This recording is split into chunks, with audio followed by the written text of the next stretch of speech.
วิทยาลัยลาวอเมริกาได้มอบใบประกาศนียบัตรให้แก่นักศึกษาที่สำเร็จการศึกษาระบบปริญญาตรีจำนวน111คนในท้ายอาทิตย์ที่ผ่านมานี้ได้มีพิธีรับใบประกาศนียบัตรระดับปริญญาตรีของวิทยาลัยลาวอเมริกา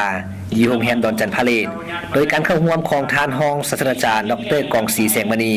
รัฐมนตรีช่วยว่าการกระทรวงศึกษาธิการและกีฬามีอำนวยการคณะอำนวยการของวิทยาลัยลาวอเมริกาห้องการอ้อมข้างแผนกการต่างๆต่างหน้าจากวิทยาลัยที่อ้อมข้างมีครูอาจารย์พร้อมด้วยแขกที่ถูกเชิญเข้าร่วม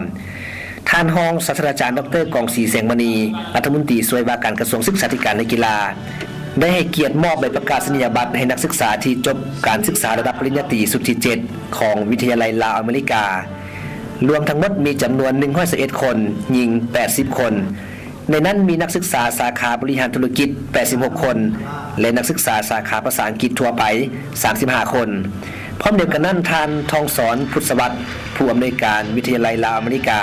ก็ได้มอบรางวัลกระเจคำที่เป็นรางวัลอันมีคุณค่าของวิทยาลัยลาวอเมริกาให้กับนักศึกษาเกียรตินิยมที่สามารถได้คะแนน 3.50 ขึ้นไปซึ่งมีจำนวน13คนทั้งนี้ก็เพื่อเป็นการย่อยต่อผลงานการทำเรียนของนักศึกษา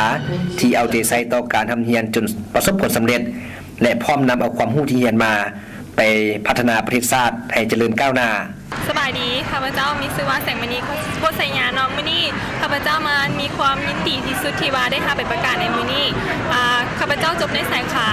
บริหารธุรกิจก็คือปัจจุบันนี้ข้าพ